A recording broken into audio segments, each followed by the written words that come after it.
Hello बच्चों, आज पढ़ेंगे जैसलमेर प्रजामंडल। जैसलमेर प्रजामंडल जैसा कि आप सब जानते हैं, जैसलमेर प्रजामंडल एक ऐसा प्रजामंडल था जो ना तो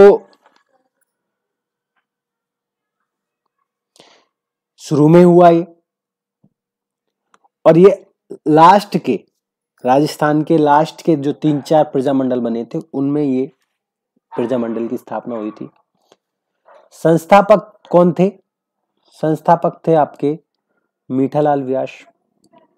प्रमुख नेता सागरमल गोपा नारायण सिंह। जवार दिवस मनाया गया था जैसलमेर में 17 नवंबर 1930 में, जहां जोधपुर में।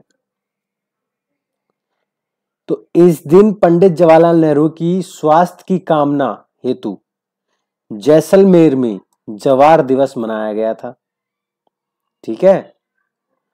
इस आयोजन से सागरमल गोपा, रघुनाथ सिंह मेहता और अन्य स्वतंत्र सेनानियों द्वारा किया गया था। उस समय नेहरू जी ब्रिटिश शासन द्वारा जेल में बंद थे और उनके समर्थन में यह आयोजन एक राजनीतिक प्रतीक बन गया था। भाई नेहरू जी तो जेल में थे, तो कैसे करें? ये था। जवार दिवस ऐसा था कि सागरमल गोपा ने जैसलमेर रियासत के तत्कालीन शासक महारावल जवाहर सिंह के निरंकुश और जनविरोधी शासन का खुलकर विरोध किया। महारावल ने गोपा को दंडित करने का निश्चय किया।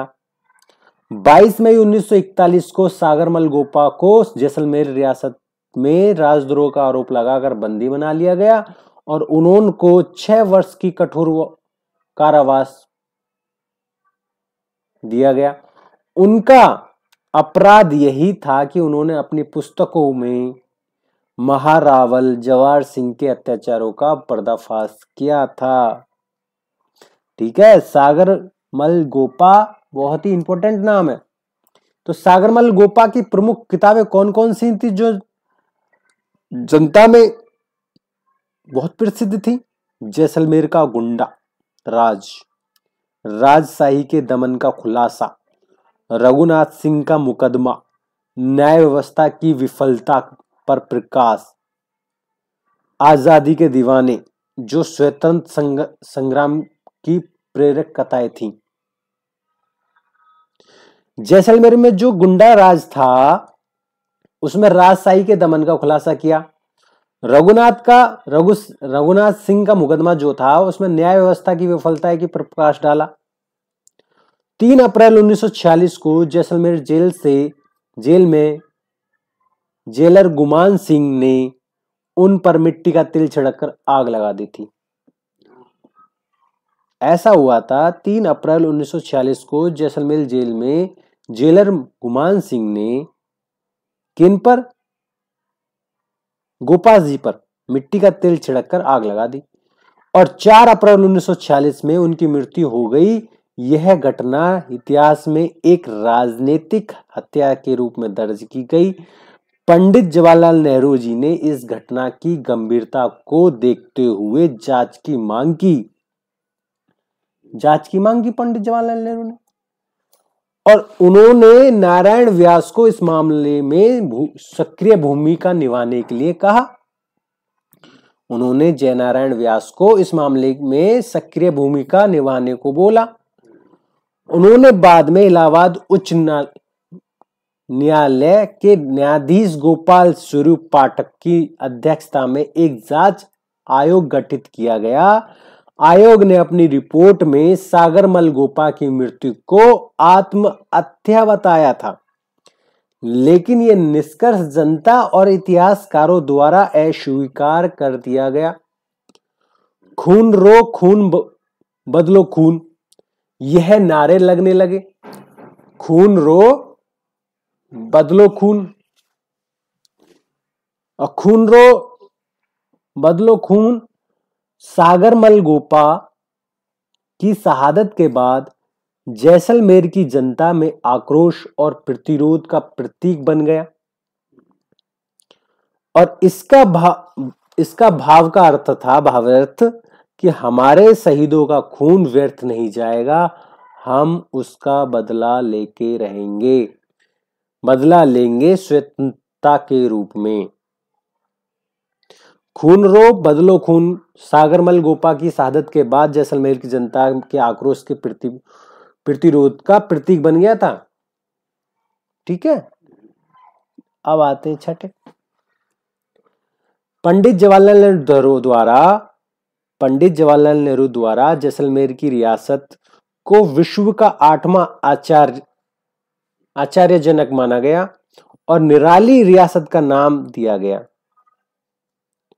ठीक है, जैसलमेर प्रजामंडल की स्थापना 15 दिसंबर 1945। किसने की? संस्थापक कौन थे? मीठालाल व्यास। स्थान कहां था? जोधपुर। जैसलमेर प्रजामंडल उत्तरदायी शासन स्थापित करने में असफल रहा। ठीक है, ये असफल रहा। मई 1947 में जन नारायण व्यास ने एक बड़ी आम सभा को संबोधित किया। उन्होंने राष्ट्र ध्वज फहराया। उन्होंने उस समय राजशाही के लिए चुनौतीपूर्ण प्रतीक था। सभा में गूंजे नारे इंकलाब जिंदाबाद, प्रजामंडल जिंदाबाद। उन्होंने उत्तरदायी शासन की मांग करते हुए जनता को राजनीतिक अधिकारों के लिए संगठित होने का आह्वान किया। ये कहानी थी। तो ये कहानी आपकी जैसलमेर की थी। किशनगढ़ को समझ लीजिए।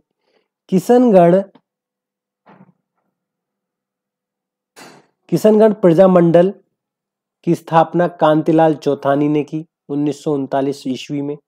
इसके प्रथम अध्यक्ष जमाल साहब बने। महमूद खान मंत्री जी बने। 8 अप्रैल से 16 अप्रैल 1940 के बीच अजमेर में जो राष्ट्रीय सप्ताह मनाया गया वह भारत के स्वतंत्र संग्राम में जन चेतना व ब्रिटिश शासन के खिलाफ प्रतिरोध का प्रतीक बन गया। जलियांवाला बाग हत्याकांड 13 अप्रैल 1919 की स्मृति में जलियांवाला दिवस मनाया गया। ठीक है, किशनगढ़ का इतना ही है। तो आई होप ये वीडियो आपको पसंद आई होगी। वीडियो पसंद आई हो तो इस चैनल को सब्सक्राइब कर देना। ठीक है, थैंक यू।